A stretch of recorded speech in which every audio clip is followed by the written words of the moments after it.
We're live. All right, everybody. Thanks for joining us today. I've got Grant Drzyzga from Revella, a founder from the day one, founder and CEO of Revella. So thrilled to have that. I'll tell you something. I first heard about Revella. This is, compliment to you guys, talking to prospects, and they're like, do you integrate with Revella? So whenever you hear people ask that question, you're doing something right. Like I had another question, when you see it in job descriptions, must know how to use Revella. That's like something's working from a product market fit perspective. So I'll give you credit for that out of the gates.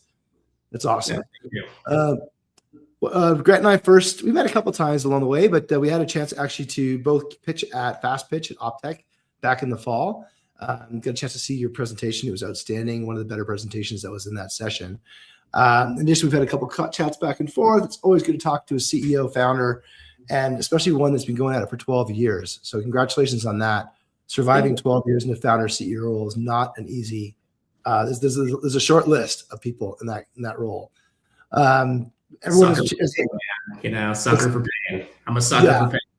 Yeah, you're resilient to say the least, right? Or durable. I prefer that word, right? Durable. All right, let's go with durable. And the conversation today is always, we always try to angle in on what is a hell yes buyer.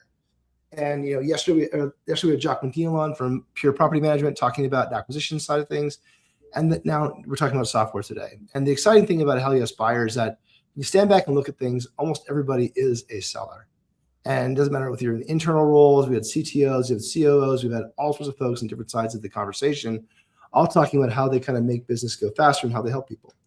And looking forward to that conversation today, especially with 12 years in the role.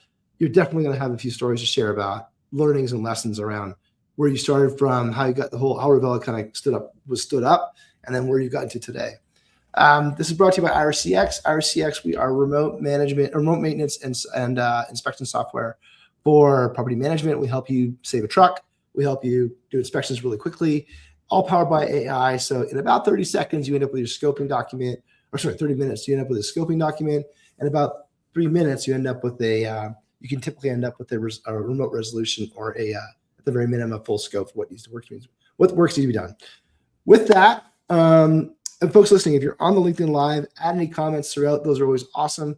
It's helpful for us to kind of get some perspective there. In addition, if you're listening to the podcast on Apple or Spotify, hit like, subscribe, makes it a whole lot easier for people to find us and helps us continue to have guests just like Grant. So with that, we'll pass that on to Grant. Grant, a bit about your background. Why did you start a company in property management? To your masochism perspective, your journey. How did you end up in this role? How did you end up starting Revella? Yeah, no, I mean it's actually a long ago story. I was a senior in college and was living in a very nice off-campus apartment in Providence, Rhode Island. So I went to Brown, but winters there are very cold and damp. And I noticed one day when I was, probably studying, definitely not, doing anything else. Yeah. It was getting progressively colder in my 1-bedroom apartment. And I'm like, okay, so there's a thermostat up. It's not really improving. It starts reading down in the 60s, low 60s. So I called my management company. I emailed my management company. I actually drove over to their office. Nobody was there. And, not really like problem solving. I probably could have gotten a hotel room or done something else.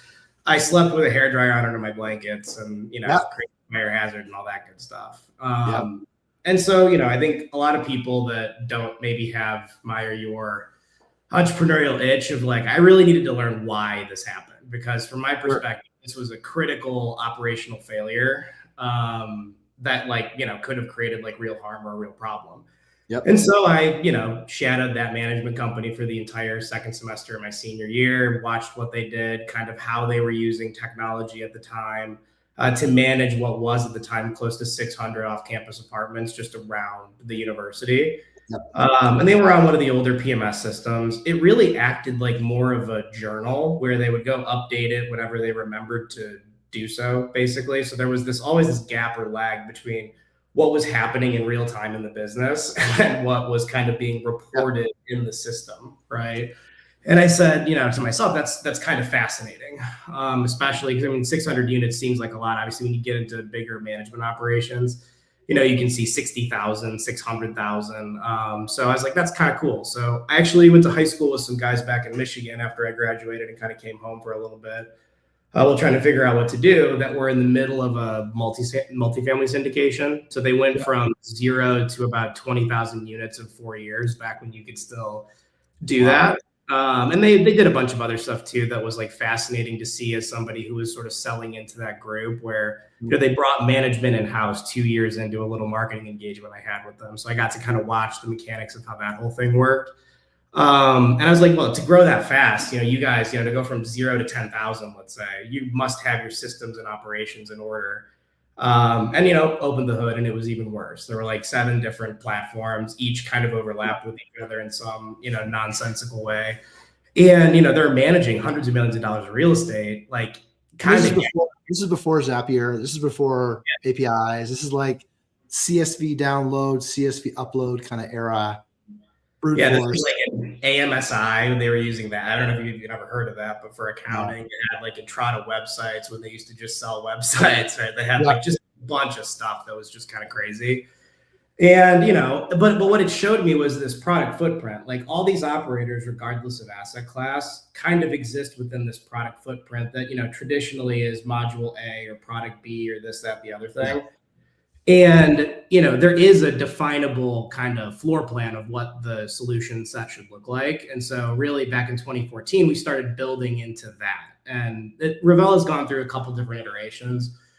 There was I like to call it the era of like really figuring out what's important. That we don't understand accounting, neither should you, which obviously didn't get us very far. So we spent about 3 years in the middle kind of rewriting our accounting logic in partnership with a couple like large national and super regional CPA firms that were sick of Yardi kind of, charging a bunch of money to operate for customers, et cetera, et cetera. So that was very worthwhile. And that eventually kind of became our wedge today.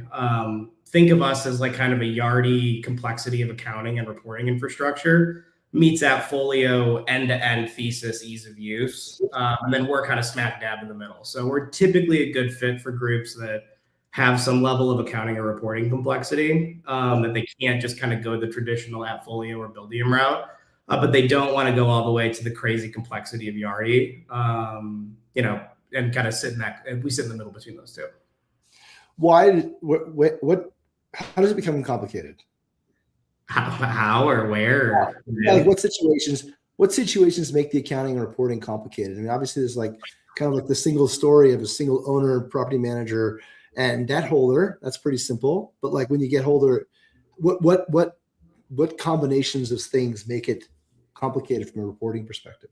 Yeah, I think there's nuances like between the different asset classes and markets. One that's very, very readily apparent is if you've got a management portfolio, say you're a third-party manager and manage both, portfolios of single-family rentals and, medium to large-size multifamily, which is happening more and more because the same investors are diversifying assets and all that good stuff. The lender requirements on multifamily reporting, and like while that is changing in SFR, are way more stringent and way more specific than they are for your typical single family landlord mom and pop type investor. So that's an example there. Whereas, you could do a trust accounting model and kind of pay out, whatever the difference is, whatever the NOI is you send to the owner on a monthly basis, versus you're doing like traditional one entity, one bank account, full accounting. We let you do both at the same time if you're in that situation. Whereas most companies would have like, we use Yardi for the multifamily and AppFolio for the single family. So then you're kind of training the same group of people on 2 different operating models across systems. So that's one. Another one that we're seeing more and more, especially now that there's a bit of margin compression for both, real estate investors or asset managers and the property managers, is management company accounting. So we treat management company accounting as a first-class citizen. And we basically tie all of the revenue that exists on the management company to expenses on the property side. So what we found in SFR, even at like large scale, small scale, whatever, people really forget to pay themselves a lot because of the kind of fog of war of, inbound, top of the inbox nature of the business. And we make it really hard for those financial processes to not come to a logical end, right? By, enforcing bank reconciliations. We did a whole embedded banking initiative to kind of make the flow of funds easier and more integrated on the platform. And also like too, enriching, one of the biggest things like that gets hard is when, you don't understand why an owner's upset with you, right? Whether it's multifamily, single family, whatever. In a lot of cases, it's because they don't know what the true cost basis of operating the asset is. So, Yeah. in the simplest example, it's like, hey, we collected $1,000 in rent. I charged my $100 fee. We had some maintenance come up, so I sent you $400. Well, maybe the mortgage payment's 800, right? Right. Yeah. PM tends to not know that, and that creates these like asymmetrical, information gaps, which will lead to a lot of heartache, pain, and people getting fired. And so Yeah. we've done a lot around data collection to fix that too. But yeah, that's kind of where it gets challenging from an accounting perspective. Is there's all this stuff that you don't know, right? There's all these entities that all exist and kind of work together, but no system, I think, until ours has really kind of tried to track and manage the relationship between all of them in a systemic way that makes it so these like issues don't arise to begin with. Hopefully that makes sense. Well, I mean, a little bit. I think we'll get deeper to it as we continue to chat. Like, so so given the nuance of that complexity, and that's where you guys are kind of best in the world at, does that help you find prospects that are specifically suffering through that problem? Yeah, it does. Our best customers are ones that kind of can quickly identify that they're, if they're on AppFolio as an example, and nothing against AppFolio, like they've obviously built a great business and they're continuing to do so, and they're continuing to push and innovate, and they're good at what they're good at. But there are, kind of some built-in deficiencies around how management company revenue is accounted for, collected, all that stuff that people have experienced in pretty material ways. I mean, we had one customer convert to us last quarter that, the final straw for them was they missed billing $90,000 worth of maintenance that then the owner couldn't afford to pay them back. So they created this big, AR problem for themselves because that linkage didn't exist between what was booked at the property and what they should have booked in at the time. Now it's all one system. So, and what's interesting about that problem is that, something we've never really talked too much about, but the relatedness of that is that like vendors being paid is a big problem in the industry, right? And I don't think anyone's ever kind of said that it's the systems that could be the problem. They've often said it's just like the way, invoices and billing and work orders are tracked. They haven't really got into the whole fact that there could be a situation where the system, let you down in terms of like what you're trying to plan for and then ultimately bill for. And that cash cycle, and this is what's becoming obviously very clear in the last year and a half, is that cash cycle compression has become really important to everybody.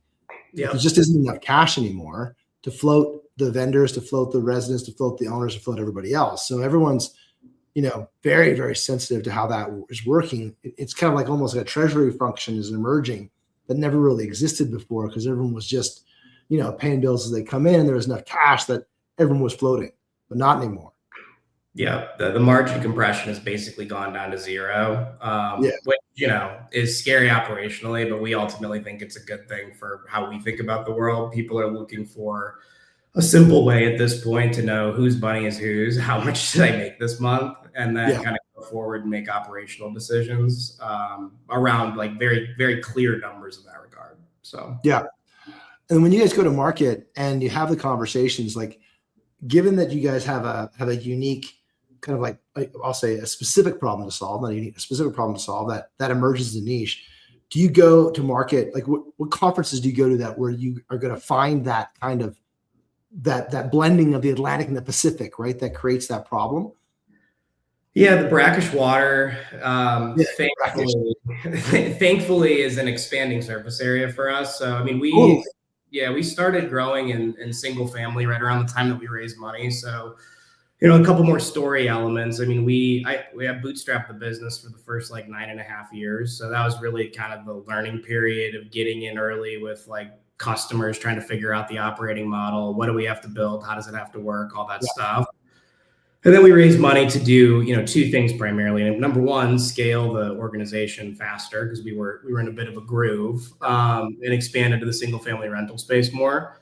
And then bring elements of fintech into the platform that no one had really done previously at the enterprise level. So that's banking, embedded card spend management, some lending elements. We were actually at a time when it was, I'd say more advantageous to do so. We did have a commercial mortgage brokerage arm and then commercial insurance services kind of around when everybody was buying. that were just embedded options. I mean, that's like the bootstrappers, Yeah. bias is like, hey, let's own more of the wallet share, and like we can help with this and we can help with that and do all these Yeah. things. We've obviously gotten a lot more focused over time on just like, hey, we're going to deliver the best software experience possible and really solve this float problem, as you correctly identified it. Yeah, that really, I think, metastasized early in the SFR space, between call it 500 and 2000. The amount of 1099s you're working with, right? Turns are more expensive. There's more cash flowing. You've got more explanation, like where you got in a W-2 environment or a multifamily, even mid-rise and up. It's fairly, the cash flow is more predictable than SFR. Yep. 100%. And what's interesting now is a lot of the syndication shops in multifamily, we're getting a ton of bites on groups that are bringing management in-house. Yeah. From third party to in-house as a way to save money, obviously, but they're not looking to drastically expand their tech stack. They're kind of looking to like weather the storm, get a good operating foundation in place, and then, kind of exit on the other side, hopefully either by selling the assets or, starting a third party management function as well. So, well, I think what's going to be interesting, I mean, for your business is that like, I just talked to like Ryan Killian from Renew.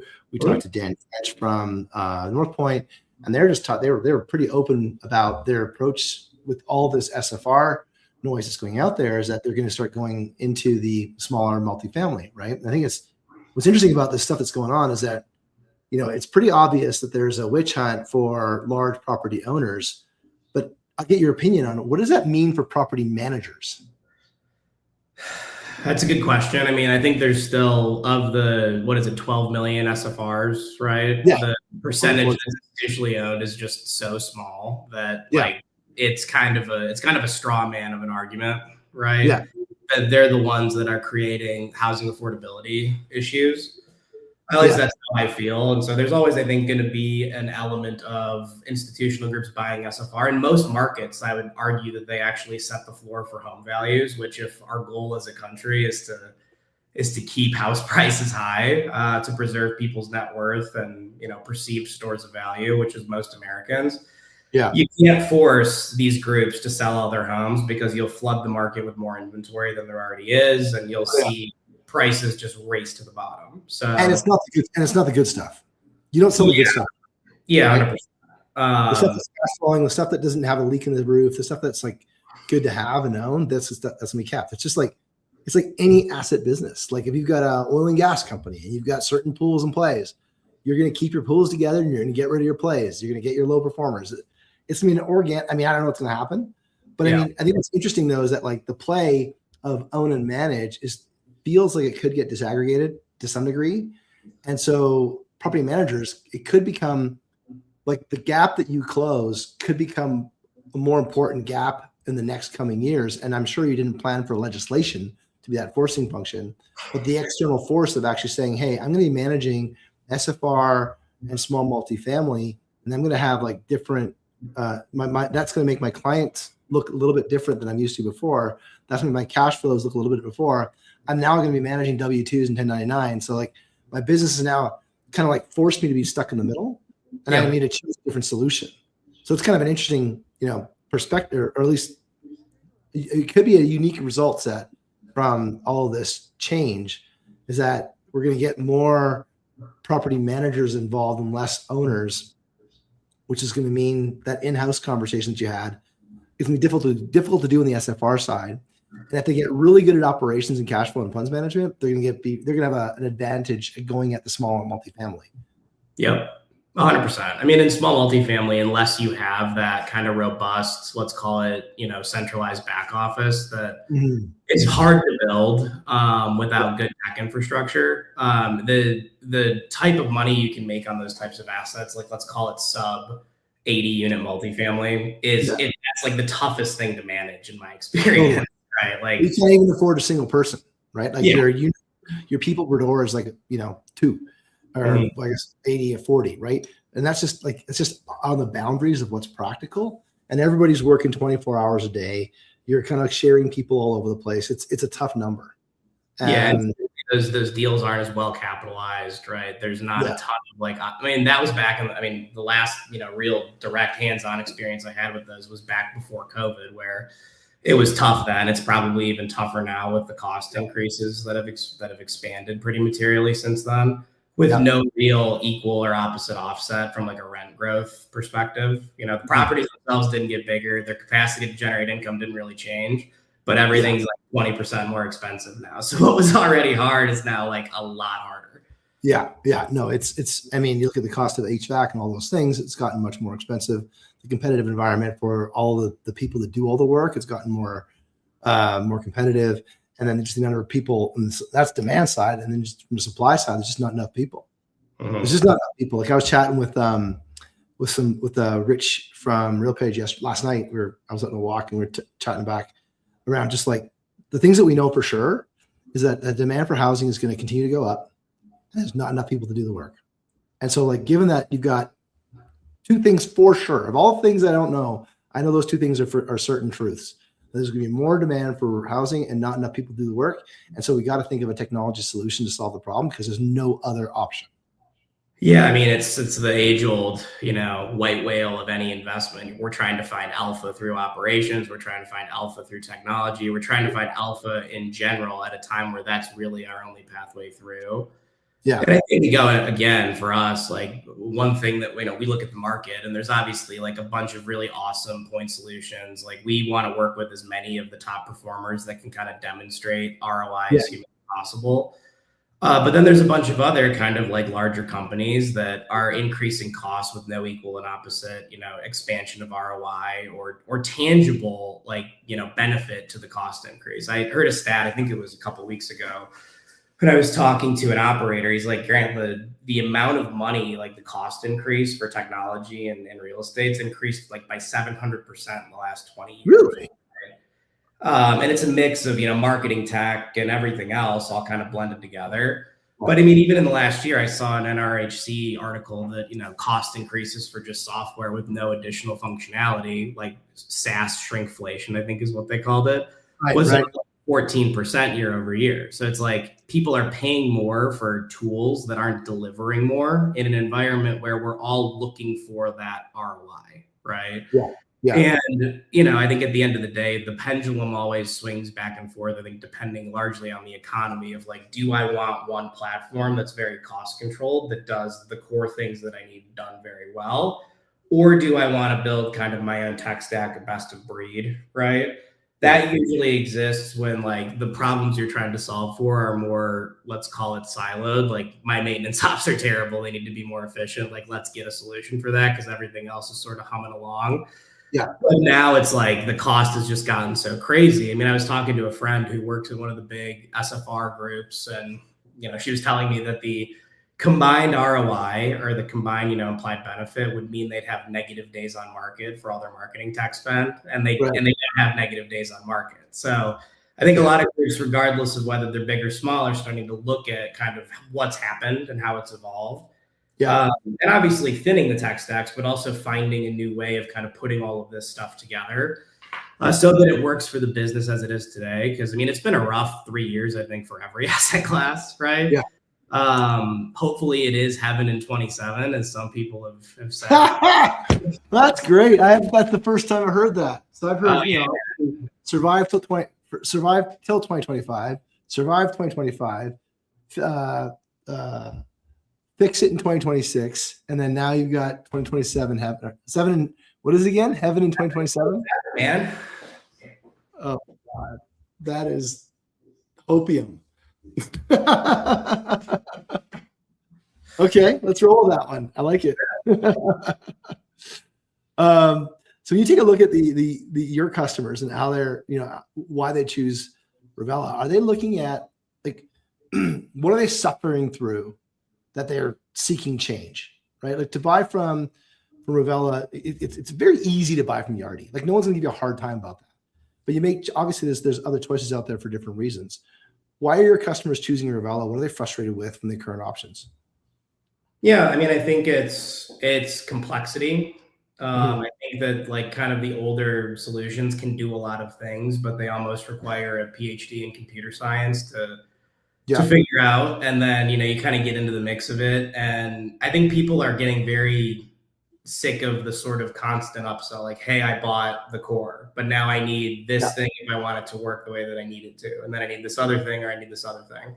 Yeah. And so I think even if you're buying all the same color Lego block from like one of the bigger guys, or if you're, buying AppFolio, putting a data lake in place and plugging a bunch of other tech into it, there's a lot of noise out there, and being able to consolidate that's one, kind of good customer use case for us. Another is, you have this accounting problem, or you have this accounting anxiety, and you want to clean it up. You're either kind of at the precipice of like a, hey, we're scaling up event, right? Or you're getting into multiple asset types, or you're just like over it, right? People, I think, reach a point where, not knowing gets their business stuck. So there's all these unit thresholds in like any asset type where people plateau and then kind of can't get over it. If people feel stuck there, it's usually because of an anxiety they have around their own business performance, or a lack of clarity into, what happened versus what should have happened. And we're a good solve for that. So. And do you find that like when customers come over and they see how Revela manages the complexity differently than how it was managed before, they kind of feedback that, like, why was it that way before? Like, why is it that way? Is there any kind of like this curiosity around, like, with all the money and the power and the time, the devs and all this stuff, why is it stuck that way? And they were kind of like double click on you and saying, hey, like, I don't get it. Like, this is a great product and we're really happy we bought from you, but like, why are the other ones not doing this? This seems like something that is going to become a big problem for everybody. Yeah, I mean, well, the very complexity of operations, usually the engineering solution to any of that is find the simplest, most kind of widely adopted solve and implement very quickly at scale, right? So like, let's use maintenance as an example in the AppFolio verse. If you're adding markups to a work order, or to any work that a third-party vendor performed, right? All of those tend to run through this account called vendor paid reimbursements, which is suppressed off of owner reports throughout the entire year. They show you, if it was $100, they show you 120 until the very end of the year, where they send them an actual accounting cash flow statement that outlines kind of the entire GL, income statement, and balance sheet. And then it's broken into the two categories. So, I mean, it's in every management contract that a management company is going to add markups. I mean, some people aren't doing it, but that's fine. But that was just an accounting workaround. Yeah, there's a cost to managing all that stuff, and it's got to be accounted somehow. And so there's different ways of doing it, and that complexity creates some problems, because every PMA, especially in SFR, the PMAs can be all different depending on the kind of like the tenure of the client, or the heritage of the PMA, or if there's an M&A situation, the kind of company that was there before, how they wrote contracts is all different. Like, there's one thing that's become very obvious about SFR is that just the churn that happens at the client level has created a lot of different contracts and PMAs that are in place, and that makes it very difficult. It's like a special deal for everybody. It's Burger King, right? Everyone gets it their way, and it makes it complicated. Yeah. Yeah, and in multifamily, I mean, it's a similar thing. Like the change order process for like a work order, if you get there, find something else that's wrong, the cost changes, and you're using like a third-party maintenance and billing or coordination system, that can get out of sync as well. So there's just all these little things where the process breaks if it's not done perfectly every time, and people tend to get very frustrated with that, and then look for alternatives that like at least simplify the workflow piece of it so the numbers are right, and then they can kind of move forward from there. So they mentioned earlier that like when they choose to change, if there's a growth curve or something happens, like, have you been able to codify, like, when are people seeking to change from their pre-existing system and Revela is a great fit? Like, is there an event or something you can look for on the outside that kind of goes, hey, we should go talk to them? I mean, we want to talk to everybody, obviously, but no, but you're great for a certain type of person, right? Yeah, and I think, I don't know. I mean, it's a good question. There's probably two subgroups that come to mind. One are the folks that have like truly plateaued, and they're in like a constant state of, I'm churning just as much as I'm acquiring on a monthly, quarterly, annual basis. So they're truly stuck right here. And a lot of that is because they can't resource appropriately. And then if you look at, why you need more resources, it's because your core systems aren't efficient enough to handle how you're working. So you either change those systems and processes, and you work on your SOPs. And there's a million consultants out there that are great. I actually listened to your podcast with Deb Newell. She's fantastic. About kind of just cutting away and, you know, really figuring out what's my operating model, how does my business work, and kind of rebuilding them from there. So that's, I think, one group are the people that are there. And the other group are people that are like, hey, I'm expanding to a new market. This thing happened. There's this big step change in my operations. And now I'm reevaluating anything because like I have to do something, right? And then there's probably a third group of people that are just massively frustrated with everything else. That would be kind of your early adopters that have tried everything, are really searching for something specific, especially around AI right now, and are looking for, you know, a novel platform-wide implementation of AI that like they think should exist, but I think really doesn't at this point, which we're working. That's great segue to kind of my next question. So like from a technologist, founder, CEO, so you're in the selling seat, you're in the market seat, you're in the tech seat, like where do you see, like, I mean, what, maybe better yet, what opportunities are AI, how do I frame this? What do you see is going to happen formally? And then what do you see is going to happen kind of like behind the desk? Like, what are people starting to see? Like today, people are actively using OpenClaw, agentic, all these things to be able to solve the problems. And they're all kind of like personal. It's like the homegrown spreadsheet era redone all over again, right? Everyone's making their own VBA code model in AI form, or not everybody, many people are. And they're kind of like getting an edge on time, effort, all those things. And that's kind of like happening in the skunkworks side, the cottage industry of AI, I'll put it that way. So let's say the cottage industry of AI is happening. What do you see in there, number one? And number two, where do you see, what part of that is going to transfer into formalized P&S systems like Revela? Yeah, I mean, where to start on that? I can start on, I guess, what we're doing and then kind of go into the cottage industry piece, because I think they speak to solving the same problem, which is, you know, I think comes from the belief that like this business shouldn't be as hard as it is fundamentally, but it is. And it's hard because there's this massive, you know, database of things that are all like kind of related, but maybe don't kind of come up in the day-to-day hustle and bustle of decision making. And so from our perspective, like when we first started, like when I believed anything was possible with technology and like, you know, that you could game the stock market and build trading algorithms that just made you a bunch of money overnight. The goal was always like, hey, let's codify SOPs that these businesses all have. Like there is a way that people want their company to run, right? Let's make that just automated and really easy. Like, hey, here's the guardrails for your business, like bowling with the bumper lanes. So no matter what anybody does, like we're gonna hit some pins and we're gonna move on, right? That was really hard to do, I think, until very recently. With the new LLMs that have kind of more capacity for logic and reason and can be trained on both external and internal data sets. So from our perspective, like I kind of see, I mean, you know, the biggest evolution in personal computing, as an example, was the graphical interface that was acquired by Xerox, like by Apple, which was the first like point and click implementation of like the modern UI that every computer has now, right?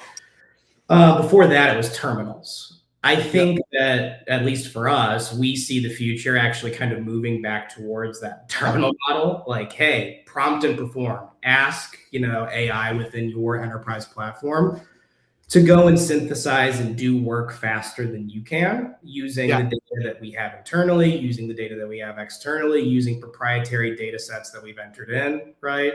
And help the human being on the other side of the screen get to a decision point, or get to like the ultimate yes, no, maybe so, proceed, don't proceed, as fast as possible. That we believe is the true alpha of AI in like real estate tech right now, and in real estate operations, is making truly exceptional, you know, team members, property managers, regional managers, maintenance folks even better, right? By blending all of that context together that you can really only get from like a simplified, standardized, normalized database like we would provide for our customers. So that's kind of thing one, is that like, hey, prompt and perform. We don't want to sit here and, you know, filter through tabs and waterfall menus to like get a job done, open a work order, assign a vendor, boom, it's done, we move on, right? I think a lot of the cottage industry type AI implementations are chasing that same sort of operational edge. And it seems to be, at least in kind of the chatter I've seen online, more about kind of replacing the traditional cost model of like a outsourced staffing model. So I think people tried to solve this problem before with like, hey, I'm going to get a whole team in the Philippines and kind of rock and roll from there and do a little cost of labor arbitrage. Now I think the turnover of those types of folks in these businesses has become so prevalent that we're almost like spinning our wheels while trying to drive uphill, right? We're replacing more people than, we can get back in the pipeline, so on and so forth. Yeah. So I think people are trying to replace a lot of that sort of like outsourced labor arbitrage with these newer kind of homegrown AI solutions. I don't think it's bad. Because I mean, like the first time you do it, it's frustrating. Yeah. Oh, yeah. Right. It's if you're new to it, you maybe not be ready to understand the learning curve that you need to take when you're managing folks that are overseas. And I mean, we have international team members, and they're awesome. Like they super helpful. But I can see how like some of the stuff that they do, it could be repetitive. It was interesting. I had a chat with a guy out of Uruguay. We were chatting, and he's an outsourcing company, and we were talking about how like outsources themselves. You start thinking about how to cannibalize their business, so they can start. They should be the owners of the agents, and the agent replaces the VA, and it's not an unnatural progression to go from people doing the work, Mechanical Turk, into an automated model, and you get to pick and choose which parts you automate the first, because the parts you figure out and smooth out along the way. So it feels like at the 40,000 feet level, this has been played out before. Mm-hmm. The wheel changed it. Like this has been all played out before. Yeah. And it's interesting because I think that there's pockets of work that felt that they were safe, and now they're being cannibalized. And it's a natural thing. It's just Mother Nature, but it's not necessarily comfortable when it's you. When you're the rabbit, it ain't comfortable. Yeah, it was cool when it was, factory workers, when we figured out assembly lines. Right. Now it's not great because it's coming after my accounting job, Yeah, it makes it very interesting. I mean, I think I'm exceptionally excited about it because, to your point earlier, I had this great chat a couple weeks back with some leaders, and it was like around the fact that like the nature of the job is painful. Like it's unfair. It's unfairly painful given how easy it is to do a whole lot of things in this world. And it's unfairly painful because it's in the structure that's involved, like you mentioned, the different sort of legalities to it, the different sort of like, I mean, if you're a fee manager and you've got multiple different clients that are running multiple different systems, like that's bananas when you think about things in compared to a normal company choosing an ERP versus a fee manager running a PMS. And so you end up with, like, you talk to folks from like, I don't know, pick one, and they're running Salesforce internally. Plus they all have like access to 5 or 6 different Yardis, 5 Entradas, 5 Appfolios, and they're kind of like managing all this stuff. And that's a lot of friction for people that, at the end of the day, you're looking at a 40% turnover at the site level. And you're asking to have like these duct tape systems to be handed down, like they're precious, like the Gutenberg Bible being handed down from one person to the next. And it's just unfair, and so I'm hopeful that we're going to take some of the unfairness out of the roles so that people can get back to doing the part that, in the 40,000 feet level that is they're supposed to be doing. Like we're, caring for managing assets, which has been somewhat forgotten, managing residents, managing clients, right?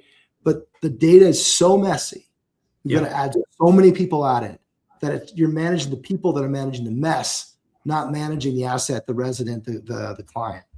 Yeah, no, 100%. I mean, so two thoughts come to mind around that. Number one, and this is kind of relevant to building software like we've had to build here at Revelo over time, but system or organizational complexity exists no matter what, and where you deal with it really determines like, the success or failure of the outcome. If it is at the tail end, like you just described, where you got 7 million different things, and you're kind of trying to figure out how to warehouse the data, how to normalize it, how to standardize it, you as the end consumer of it are kind of taking the responsibility of the onus for like, creating something that is then, either machine learnable or AI applicable, right? Right.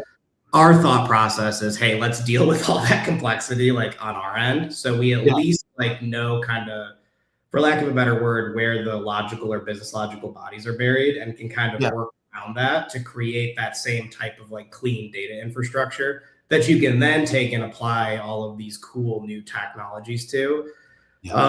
Without that, I think it gets like really, and that's like both for our own internal AI, but also for any other AI products that we work with, right? Because you guys on the point solution side are only as good as the information like we give you, right? And then that we can ingest back from you. The idea is for everything to become more of this like self-fulfilling accretive process, but it just isn't, because like everyone is kind of working in silos and not communicating or not focusing on customer outcomes, which is I think the thing that's like been lost in this whole.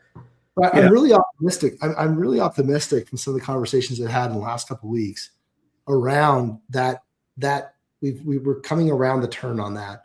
Specifically, like I feel as though if I'm choosing a PMS right now, I'm going to have a modular protocol connector will be a mandate in terms of like if we use Claude, the recommend say, hey, we use Claude, do you connect to Claude? And if they say no, they're like, well, really? When are you going to connect to Claude? Okay, not next year. Like now you're all of a sudden out of it. Like this might not have been on someone's shopping list like in November of 2025, but now it's like my people won't do it any other way, right?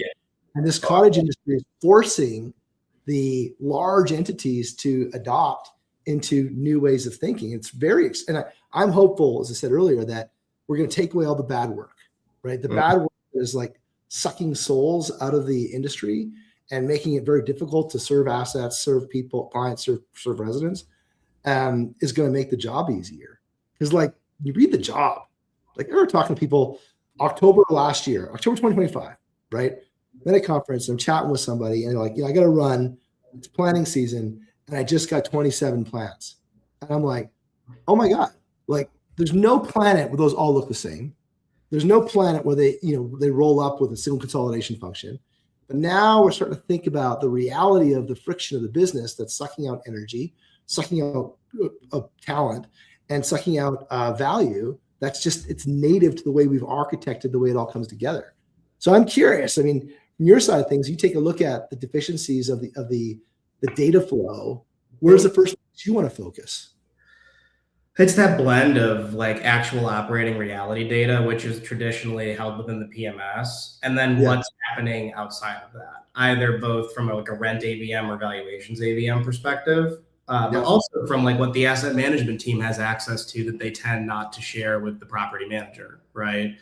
I think it's traditionally accepted, and I think this is kind of an issue with the industry in general, and it has been for a long time, that the pro forma used to acquire an asset, that they used to get the loan, that they used to raise money, to buy the deal, is basically never shared and is gate kept with the property manager who's responsible for actually like executing it. And so that exercise of like, hey, I got to put together budgets for this year, the plan for the year, whatever it is, that happens at the like operational level, right?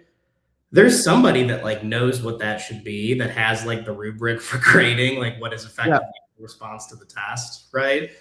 That is just kind of trying to see, I think in some cases, like what they can realistically get away with. Like, are you going to overcommit to delivering more than we need? So great, right? But the age where that's like possible or likely is like really kind of come and gone.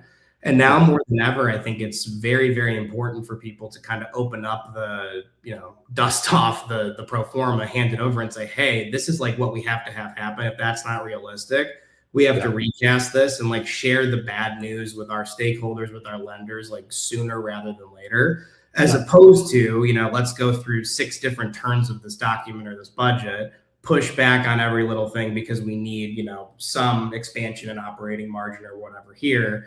It just takes time, and I think like keeps people not focused on the right thing. And so that's like, I think for us, like a big focus is what does it actually take to operate this asset beyond that?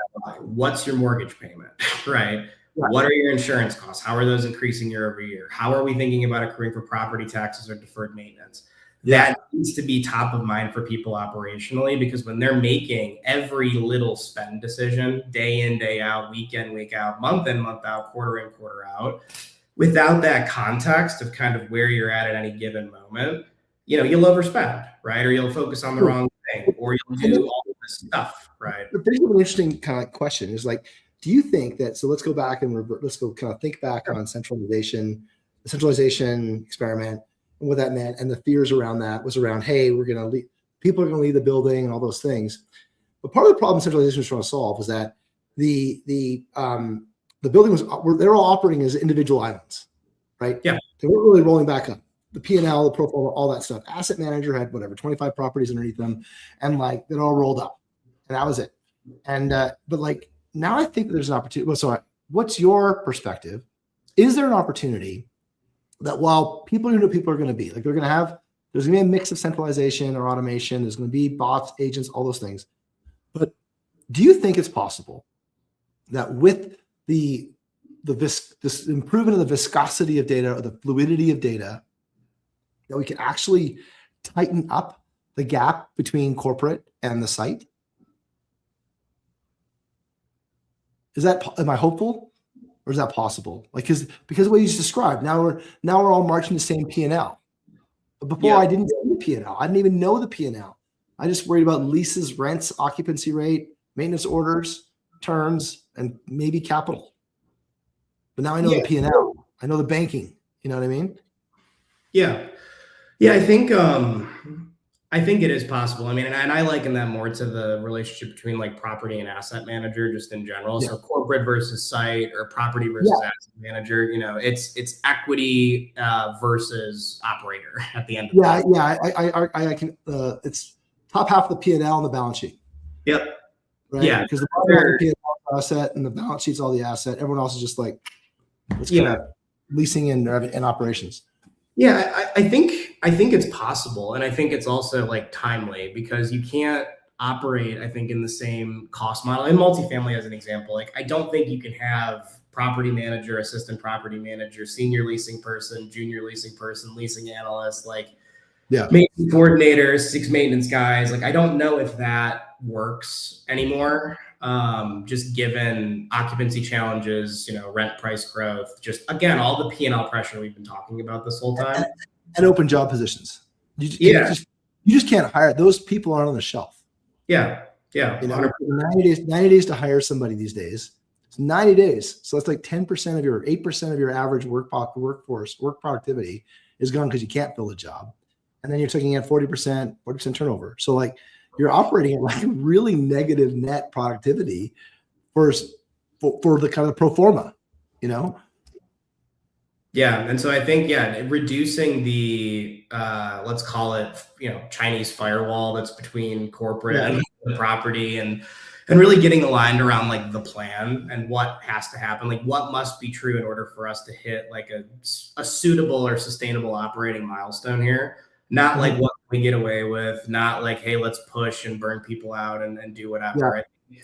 More than ever, like the longevity of human capital within, real estate businesses or property management businesses is important. That knowledge, that relationship with the tenant, that's what drives renewals, I think, more so than how many emails you send or how nice the text is or whatever the offer is. If people like living in a place, they like the community that's been built there. And I think people are still the cornerstone of that experience. They, like the property managers, the community managers, the leasing folks, are the ones that make somewhere feel warm, welcoming, and like home to a certain extent. So I don't think that's necessarily going away.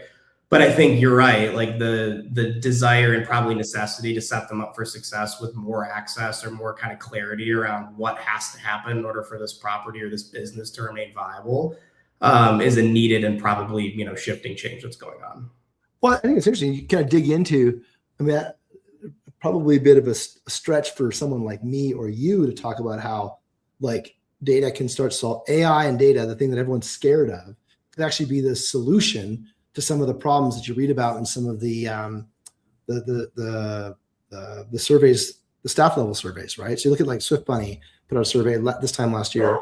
It talks about the site level overworked, everyone, on average, they're working like 48, 49 hours a week on site, plus on call.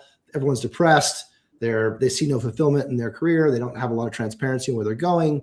But maybe this thing that we're scared of, AI and data, is actually going to close the gap on those things and add clarity, because it is just plain difficult to provide that kind of leadership when you're in a different city or different part of the town that where the property management is being run versus the site, because people just don't walk to sites that often in a corporate world because they got a corporate job to do.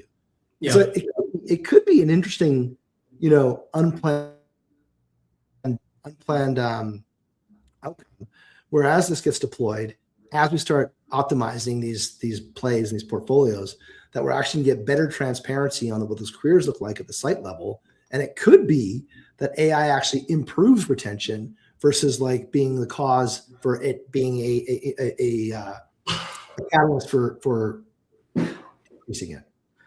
Yeah, I think what it is driven off of is the roles getting more human specific. Like let the sales, I always say, like let salespeople sell, let support people support, let engineers engineer, right? Yeah. Let property managers manage properties, not accounting or this or that. I mean, if you think about like you're on site any given day, how much context switching happens between like what's the thing that pops up, right? Yeah. It's constant. I don't know about you, but like I hate when I get interrupted when I'm in that like working flow state. It's impossible to like make any progress or momentum. And so when you talk about, folks that are working 90 hours a week, that's mostly to get caught up because the 8:30 to 6 is dealing with whatever is top of the inbox, right? Yeah. And you're right. AI is phenomenal at synthesizing that, pulling out what's important, recognizing patterns, and then deploying or running the same process over and over again, which has really been our approach to implementing it. It's that, and it's also solving for the things that continue to crop up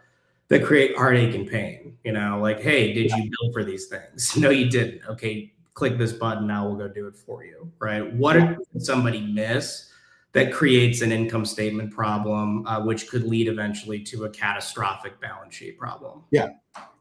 Well, I think it kind of could be interesting that like these gaps that are happening in the operations awareness and understanding, like, we could see this, and you read about this last 3, 4, 5 years, people writing about how we've been operating in such a reactive environment. But I'm hopeful that we can start becoming more, I'll say, in the present, and then maybe even the predictive point of perspective, and that we're actually, because we're cascading data end to end, we're able to drive accountability at the site level. Not that it wasn't there before, but aligned accountability. I'll use better words. Aligned accountability between the site and corporate, and then we'll be able to be more better stewards in terms of the assets that we're managing, the clients who manage their fiduciaries for those assets, because we're able to solve the problems or give people options before the calamity happens. Yeah. And I mean, the other big thing that we've been focused on that I think is important for this whole AI evolution of the space and just tech in general is showing the logic and showing the work to whoever asked the question or requested the change, right? Yeah. Here's why I'm recommending this, right? Based on all of this operating context that I have, off of the budget context that I have, off of like the market context that I have. And then that kind of makes people feel more comfortable with whatever the outcome is, because they have something they can turn around and defend to either a regional manager, a CFO, an investor, whoever it is, right? And that's really key for developing trust between the folks that actually use these tools every day, who I think are, in a way, rightfully terrified that this new tech is going to come in and take their job, which leads to kind of a fall off on adoption curve, right? So you need to find ways for it to make people better, to give them access to more, to eliminate some of that context switching, and to just, again, align, operations with asset management in a way that like makes people make good decisions and ensures everyone's sitting on the wrong side of the table, and you don't run into situations where, it's the property manager's fault. Let's change those every 3 months, like we change our underwear. Like that's going to solve what is a critical problem with the asset itself.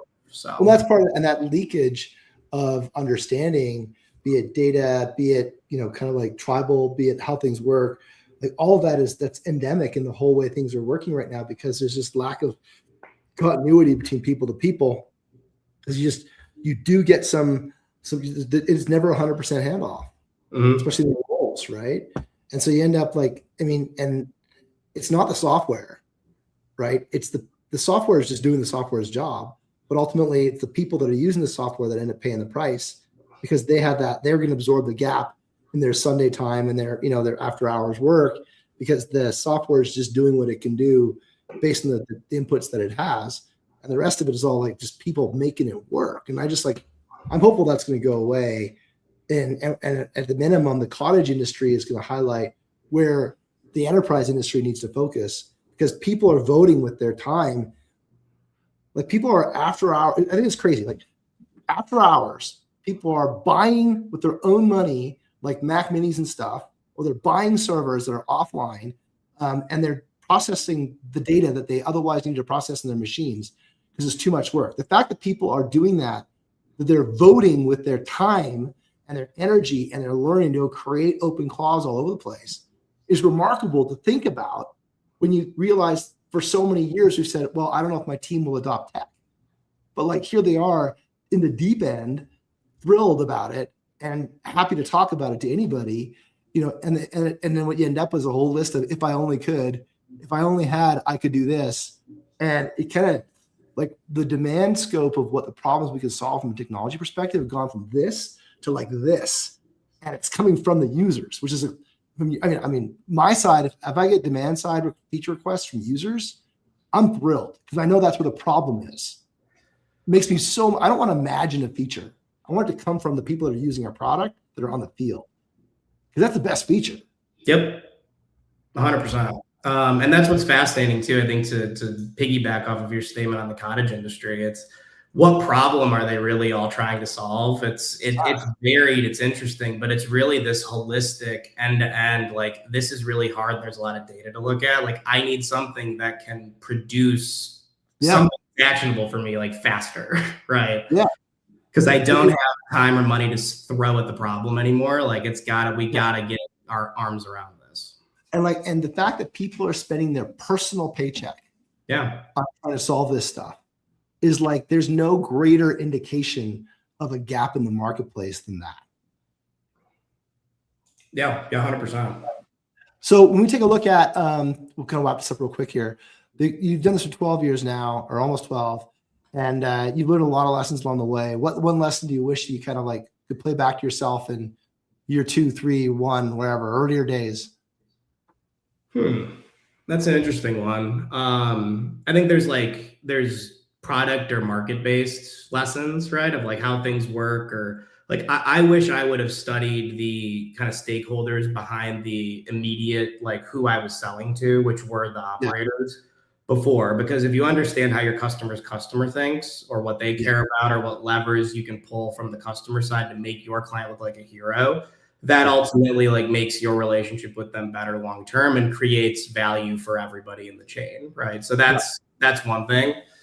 I think from a business perspective, obviously when you're an entrepreneur, you're flexible, you're kind of you're floating, you're finding your way, right?